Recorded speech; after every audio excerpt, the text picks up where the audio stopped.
Imagine la siguiente escena. Usted está parado en la parte de atrás de una casa y yo estoy parado al frente de la casa. Cuando yo le describo lo que estoy viendo, usted me dice, no, estamos hablando de casas distintas. En la realidad estamos hablando de la misma casa. La diferencia es que lo que yo tengo frente a mí es la parte del frente de la casa, pero lo que usted tiene frente a usted es la parte de atrás de la casa. Son dos vistas diferentes de una misma casa, de un mismo objeto. Yo tengo frente a mí una perspectiva y usted tiene otra perspectiva. Este es un ejemplo para explicar lo que es la cosmovisión, o más o menos para entender mejor lo que es la cosmovisión. Es el punto en el que yo estoy y desde donde puedo ver la realidad que está frente a mis ojos. Como está claro en este ejemplo, la cosmovisión del ser humano es limitada porque no podemos ver en un ángulo de 360 grados, solo podemos ver lo que está frente a nosotros, lo que podemos percibir en la realidad en el momento justo en el que estamos. O sea que nuestra cosmovisión de la realidad y de las cosas nunca es completa, siempre es parcial. Qué diferente es la cosmovisión desde el punto de vista de Dios, porque Dios sí tiene una vista completa de la realidad, no solamente del presente, sino del pasado, también del futuro. Dios ve todo lo que nosotros no estamos viendo. Él puede ver simultáneamente la parte del frente de la casa y la parte de atrás y los laterales también, y ninguno de esos detalles se le va a escapar. Su visión de 360 grados hace que él tenga una cosmovisión completa de la realidad. En esta serie llamada Cosmovisión estamos aprendiendo la cosmovisión bíblica, la cosmovisión de Dios para la vida, para el ser humano.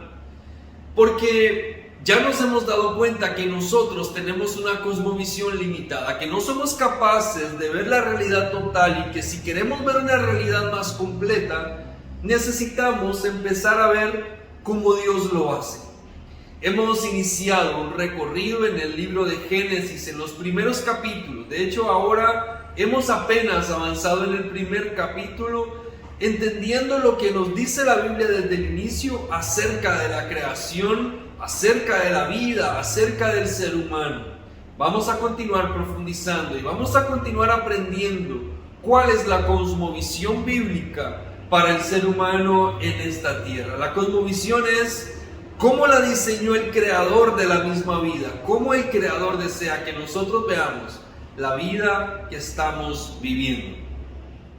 Vamos a ir avanzando desde el versículo 26 del primer capítulo de Génesis hasta el final del capítulo.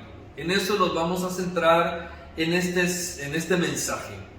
Génesis 1:26 empieza diciendo así: entonces dijo Dios, hagamos al hombre a nuestra imagen y semejanza. Nos detenemos ahí por un momento. Vea lo interesante y vamos a tratar de analizar con cierto detalle, con cierto detenimiento lo que está pasando aquí. Dios dice, hagamos al hombre. Yo quiero que usted note lo que la Biblia está dejando establecido aquí. La Biblia está diciendo que Dios pensó y creó al ser humano. No está diciendo que el ser humano pensó y creó a Dios.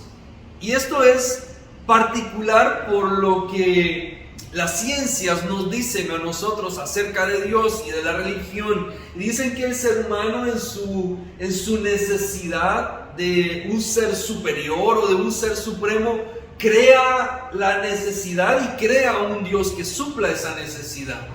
La Biblia está estableciendo desde el Génesis 1:26 que quien pensó primero no fue el hombre, quien pensó primero fue Dios. Fue Dios el que dijo, vamos a hacer al hombre. No fue el hombre el que pensó, tengo una necesidad psicológica inconsciente, voy a crear a Dios. Porque además, yo creo que nosotros como seres humanos no seríamos capaces de crear a un Dios como el Dios de la Biblia. Y es fácil, solamente haga el análisis de cómo son los dioses que sí hemos creado. Estos dioses que nos hemos inventado a lo largo de la historia, de las civilizaciones, de las culturas. Esos dioses tienen rasgos humanos, pero nuestro Dios, el Dios bíblico, es un Dios que rompe con la lógica y con el sentido del ser humano. Porque este es un Dios que no sigue las reglas que nosotros estableceríamos para los dioses.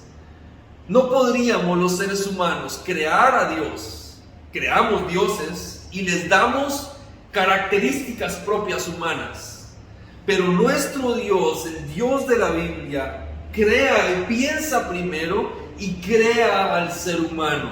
Dios estaba primero, no el ser humano, no era el hombre el que estaba primero, era Dios el que estaba primero. Y después viene el ser humano. Y entonces Dios dice: hagamos al hombre a nuestra imagen y semejanza.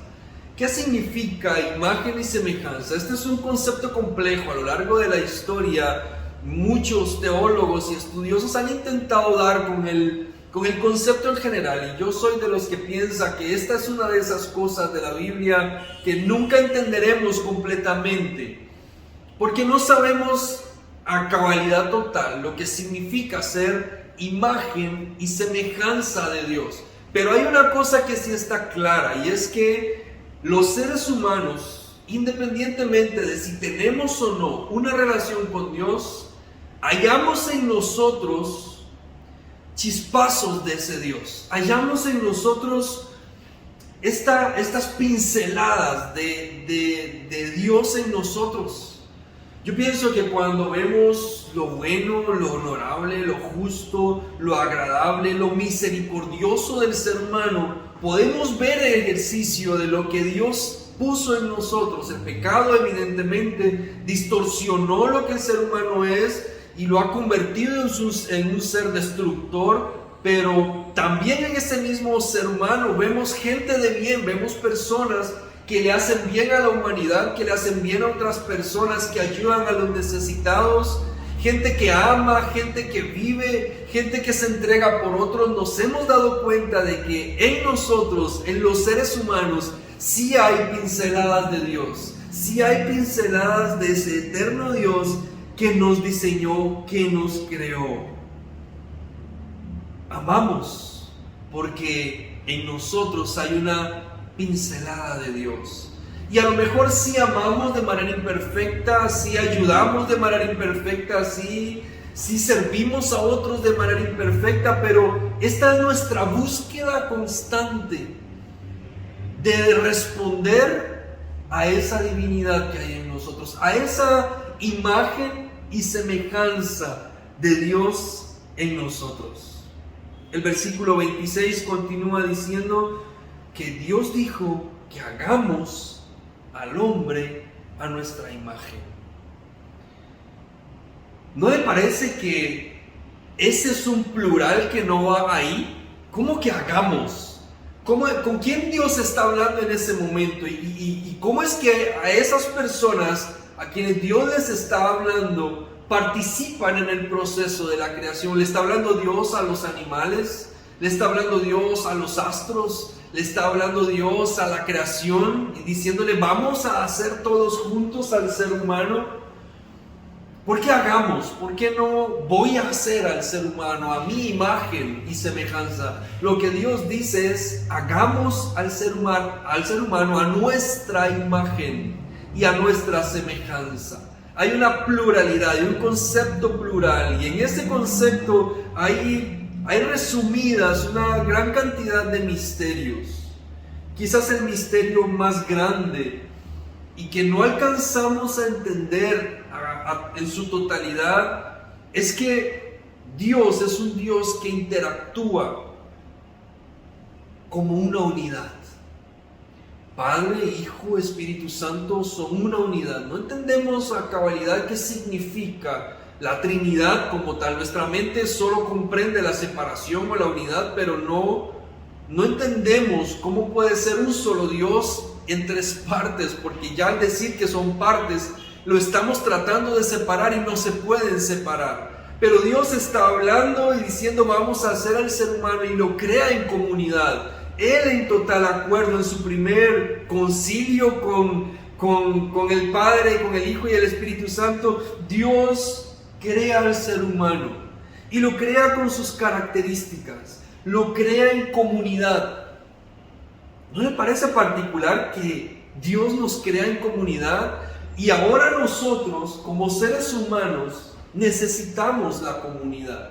Nosotros no estamos aislados, alejados, distantes. Ninguno de nosotros puede para siempre estar solo. Uno de los temores más grandes que tiene el ser humano es a terminar solo en los días finales de su existencia.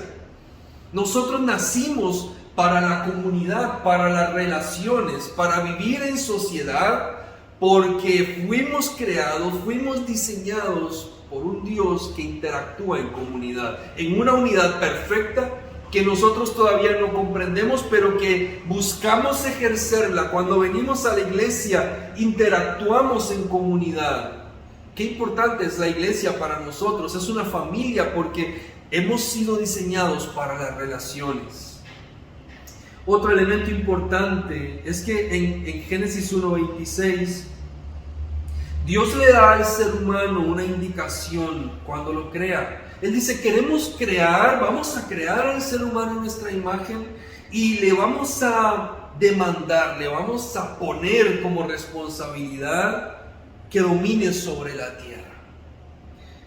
Esto hace que el ser humano sea parte intrínseca de la creación, pero que a la misma vez se distinga de la creación. Estas son las cosas que Dios hace de manera maravillosa y espectacular. Porque entonces estamos intrínsecamente ligados a la creación, a la atmósfera, a la interacción con el planeta, pero nos distinguimos de toda la creación y somos distintos a la creación. No nos podemos comparar con los animales porque no somos iguales a ellos, y Dios hace que el ser humano no se alimente igual que los animales, no se reproduzca igual que los animales, no se relacione igual que los animales, no se comunique igual que los animales. O sea que los seres humanos tenemos una distinción con respecto al resto de la creación. Seguimos ligados a la creación porque no somos dioses, somos seres humanos, hechos a su imagen y semejanza, y nos distinguimos de la creación, y aunque estamos ligados a ella, nos distinguimos, nos separamos, y tenemos esa separación como una bendición de dominio. O sea, nos toca a nosotros trascender la creación, ir más allá de la creación. Dios le pone al ser humano la capacidad, no solo la responsabilidad, sino también la capacidad para administrar el planeta. Por eso lo hace más inteligente que los demás seres creados y nos da a nosotros la bendición de administrar lo que Él ha creado. Y el ser humano entonces recibe de parte de Dios el poder para liderar. Cada uno de nosotros en ejercicio y en esencia podemos y debemos liderar este planeta porque es la responsabilidad que Dios nos dio. O sea que debemos hacer que esta creación mejore o esté bien protegida, bien cuidada, bien equilibrada, porque para eso nosotros tenemos inteligencia, no para extinguir lo que Dios creó, sino para que haya reproducción y multiplicación. Si seguimos avanzando en la lectura, encontramos que en Génesis 1:27 dice, y Dios creó al hombre a su imagen, lo creó a imagen de Dios.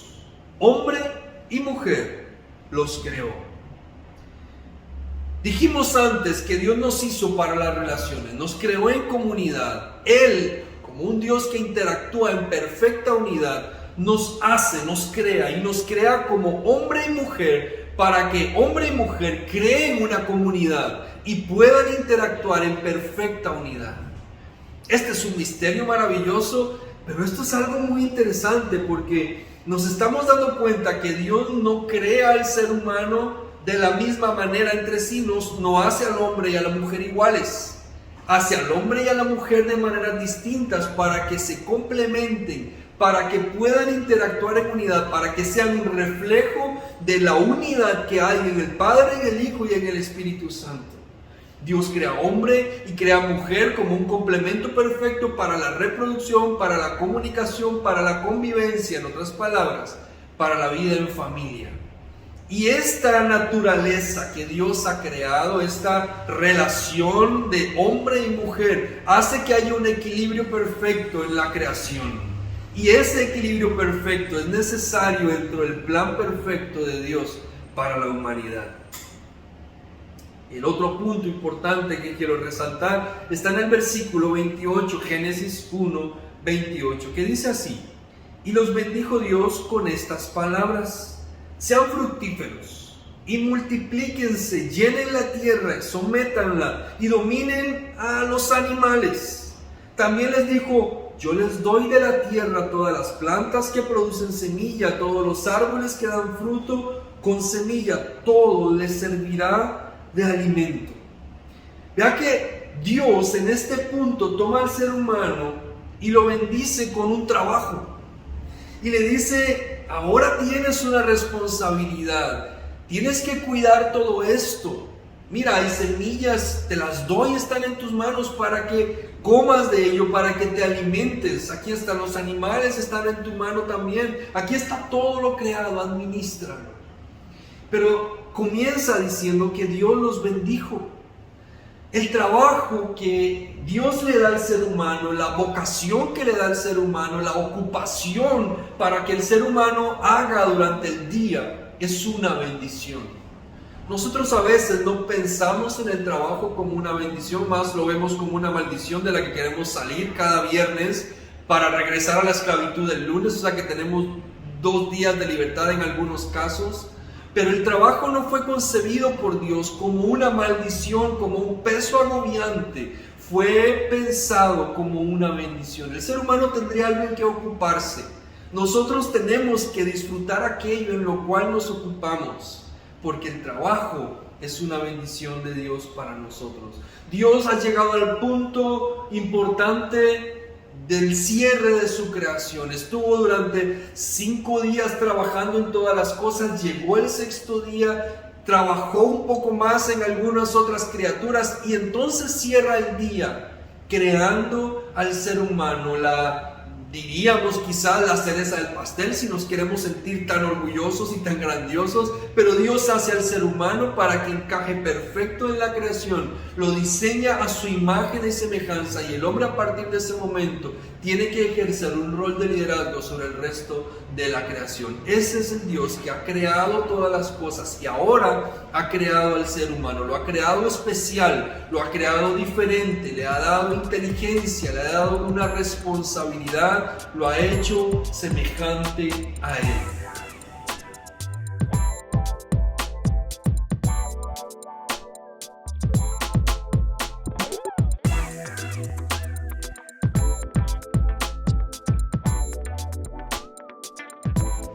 A lo largo de esta serie llamada Cosmovisión, debemos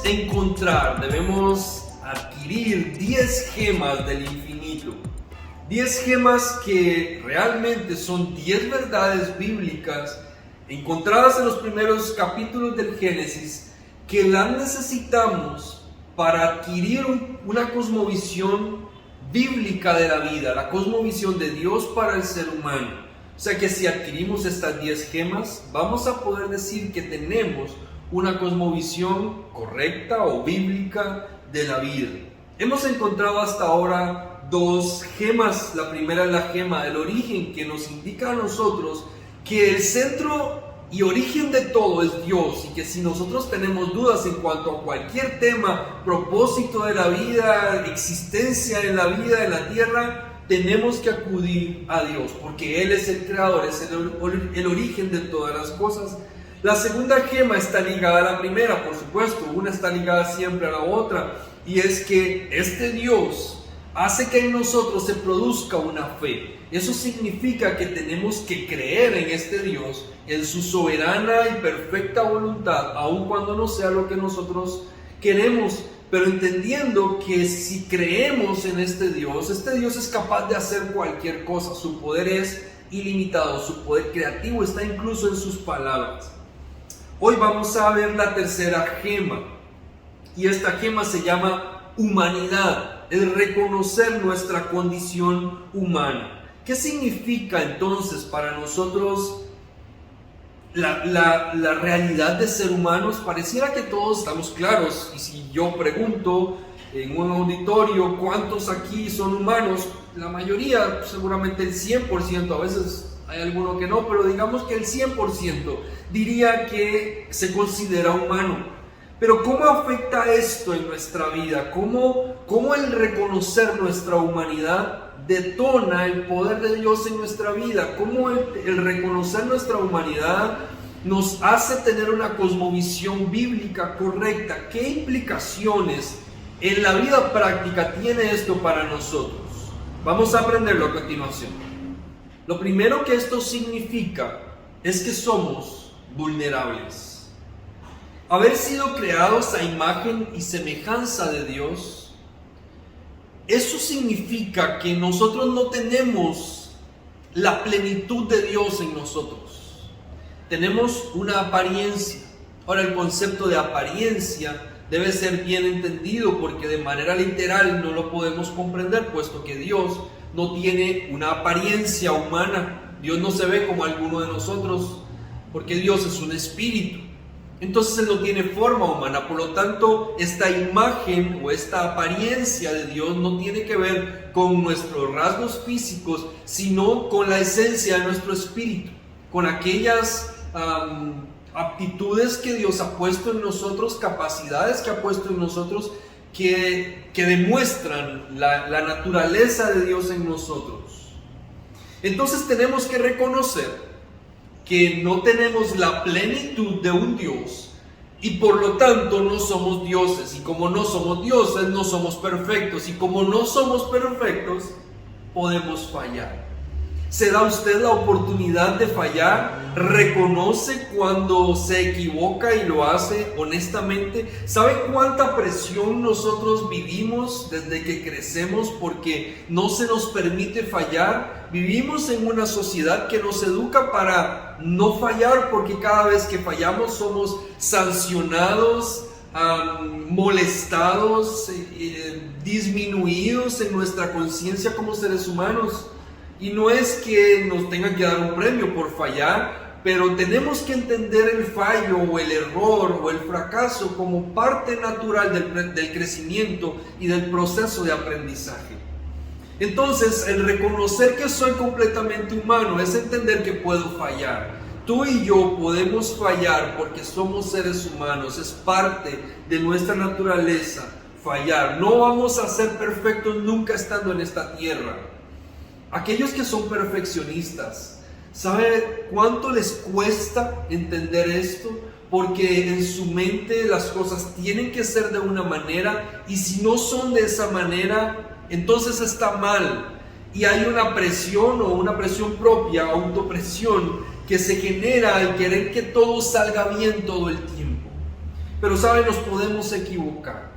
Entender que somos seres humanos, tener la gema de la humanidad, es recordarnos constantemente que podemos fallar, que somos débiles, que nos tenemos que dar espacio para fallar, para cometer errores, que fuimos creados a imagen de Dios, pero que no tenemos la plenitud de Dios dentro de nosotros, y por lo tanto vamos a necesitar la fortaleza de Dios en nuestra vida.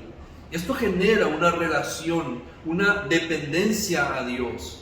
Y esta es quizás la única dependencia saludable en nuestra vida. Cuando dependemos de Dios, necesitamos volver a reconocer que somos humanos, frágiles, que podemos fallar, que nos podemos equivocar, que vamos a cometer errores, y que no por eso somos fracasados, que no por eso nos tenemos que echar a morir, que no por eso nos tenemos que deprimir. Al contrario, que a pesar de eso es parte del proceso de nuestro crecimiento, de nuestro recorrido en la vida. Otro elemento que es importante en nosotros cuando hemos asumido que tenemos la gema de la humanidad es que nos necesitamos unos a otros. Nadie nació para estar solo, completamente aislado del mundo. Aún si le gusta estar solo, que no está mal, y que de hecho todos necesitamos en algún momento estar solos, pero nacimos para la comunidad. Y si nacimos para la comunidad, tenemos que aprender a relacionarnos. Relacionarse no es fácil, porque relacionarnos significa tener que lidiar con personas difíciles, tener que soportar cosas que no nos gustan, tener que interactuar con gente que piensa diferente, que hace las cosas de otra manera. Es negarnos un poco a nosotros mismos para que otros tengan espacio y oportunidad. Eso es parte de relacionarnos, es aprender a comunicarnos, es ser empáticos con las necesidades de los demás, es aprender a escuchar, es callar para poder darle espacio a otro a hablar. Y todo eso nos cuesta, pero fuimos creados para las relaciones. La vida en comunidad no empieza cuando yo demando que la comunidad haga algo para aceptarme. La vida en comunidad empieza cuando yo acepto y asumo que yo tengo que tomar la iniciativa en la vida en comunidad. No es lo que la comunidad me dé a mí, sino lo que yo le doy a la comunidad. Así comienza. Por eso usted no espere a que siempre se le llame para todo. Intégrese, participe, sea proactivo, tome la iniciativa, acérquese. Necesitamos la vida en comunidad, necesitamos acercarnos unos a otros. Hoy más que nunca, donde el mundo nos ha tratado de separar por razones de cuidado personal, tenemos que aprender a acercarnos con aquellos que sí tenemos cerca. Necesitamos el contacto, el abrazo, necesitamos el cariño, la caricia, necesitamos la cercanía. Tenemos que ser prudentes, por supuesto, pero no podemos renunciar a algo tan natural y tan humano como el acercamiento y el cariño, porque no necesitamos unos a otros. Lo otro que significa tener la gema de la humanidad es aceptar nuestro rol en la creación.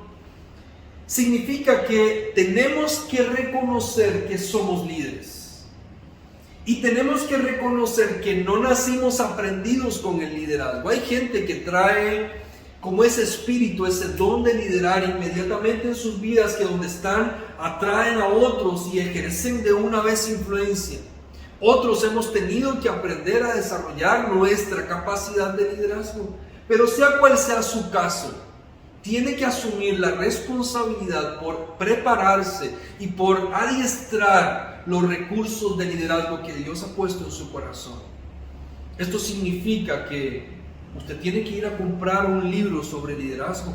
Esto significa que usted tiene que ir a buscar en la Biblia ejemplos de liderazgo. Esto significa que usted se tiene que inscribir en el siguiente curso o seminario sobre liderazgo. Porque tenemos habilidades y recursos para liderar, pero no siempre sabemos cómo hacerlo. Y estas oportunidades de crecimiento las necesitamos, porque es adiestrar nuestro corazón. El liderazgo es servir a otros, y entonces cuando hablo de entrenarnos para liderar, es cómo moldeamos nuestro carácter para servir a otros. Tenemos que aprender a liderar y ejercer nuestro rol en la creación. Pero también tenemos que ejercer nuestro rol en la relación. Si Dios diseñó hombre y mujer, significa que Dios nos hizo como un complemento. En este diseño original no entendemos todas las cosas, pero tenemos un rol.